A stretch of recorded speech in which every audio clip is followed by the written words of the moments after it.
La chronique, c'est bon pour la santé. C'est tous les matins sur Radio J. Tout ce qui est bon pour la santé. On en parle avec le docteur de Radio J, Serge Rafal. Bonjour Serge. Bonjour Ilana. Alors avec le printemps qui arrive et donc le retour des apéros, vous souhaitiez revenir ce matin, Serge, sur les risques et les dangers de l'alcool, et oui, dans la population générale et tout particulièrement chez les plus jeunes. En effet, Ilana, l'alcool constitue la deuxième cause de mortalité évitable derrière le tabac.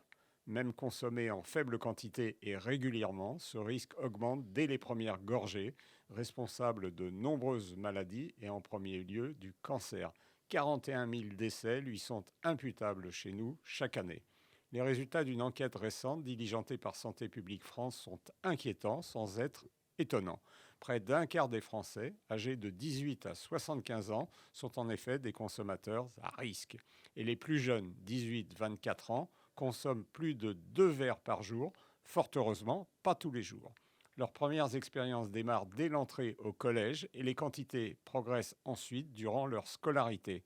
Dans les années 2000, plus d'un élève sur deux déclarait avoir bu au moins une fois dans sa vie et un élève de terminale sur 5 avouait picoler au moins 10 fois par mois. Depuis, les chiffres sont en diminution, mais 8,5% des jeunes restent des consommateurs réguliers et le double d'entre eux, 16,5%, reconnaît un binge drinking, une biture Hmm. express ponctuelle. Alors parlons des conséquences. Que deviennent ces alcoolisations précoces des adolescents? La tranche des 18-30 ans, très composite au plan sociologique, est la plus à risque d'alcoolisation excessive. Les hommes sont plus concernés que les femmes qui arrivent à modérer plus tôt et durablement leur penchant. Parmi les 18-24 ans, les actifs sont plus à risque que les étudiants ou les chômeurs, ratio qui s'inverse ensuite. Les hommes boivent 2 fois plus que les dames, 33% contre 15%. Et contrairement aux idées reçues, les personnes les plus diplômées, les plus informées, aux revenus les plus élevés, sont les plus à risque, contrairement au tabagisme. Elles en sont parfaitement conscientes, mais pensent ou espèrent y échapper.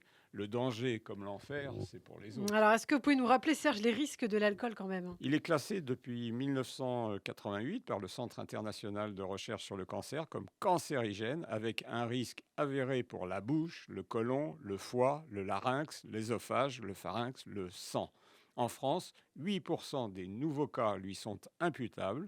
Rappelons ici que 20% de ces cancers se développent chez des hommes qui consomment moins de 40 grammes d'alcool par jour ou des femmes qui en ingèrent moins de 20 grammes.